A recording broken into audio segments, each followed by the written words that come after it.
নাহমাদুহু ওয়া নুসাল্লি আলা রাসূলিহিল কারীম, আম্মা বাদ।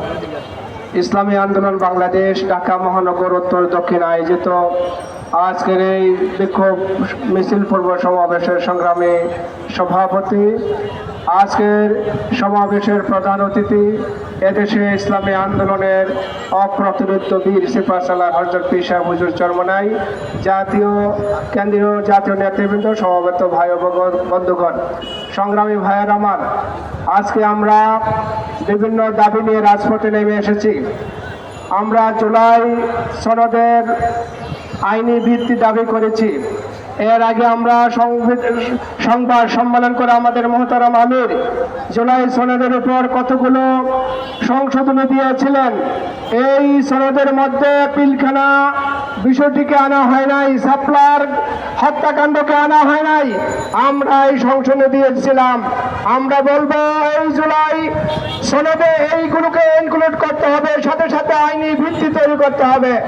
সংগ্রামী ভাইয়ের আমার, আজকের এই সমাবেশ থেকে আমরা বলে দিতে চাই, বর্তমান যে পরিস্থিতি দেশে বিরাজ করেছে, আইন শৃঙ্খলা বাহিনী আজকে পুরো দমে একটি দলের হয়ে কাজ করছে এবং বিভিন্ন জায়গায় ছিনতাইয়ের ঘটনা ঘটছে। সাধারণ মানুষ জীবন বাজি নিয়ে ছিনতাইকারী থেকে ধরলেও পাশে দাঁড়িয়ে পুলিশ তামসা দেখছে।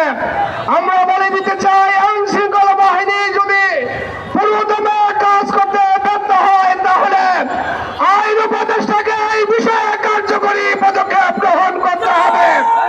পাশাপাশি যেভাবে আইন শৃঙ্খলা বাহিনী একটি দলে হয়ে কাজ করছে, এই পরিস্থিতিতে যদি নির্বাচন হয়, তাহলে বিগত ফেসিবাদ যেমনি ভাবে দিনের ভোট রাতে করেছেন, এই নব্য ফেসিবাদ দিনের ভোট ডাকাতি করে নিয়ে যাবেন। কাজেই এই অবস্থায় কোনোভাবেই সুষ্ঠু এবং গ্রহণযোগ্য নির্বাচনের আশা করা যায় না।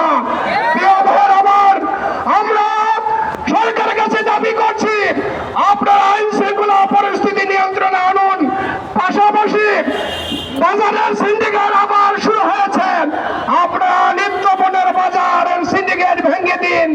আমরা বলে দিতে চাই, এভাবে চলতে থাকলে জনরোষ তৈরি হবে, আর জনরোষ তৈরি হলে বর্তমান উপদেষ্টা সরকারকে সম্মানের সাথে বিদায় নেওয়া সম্ভব হবে না।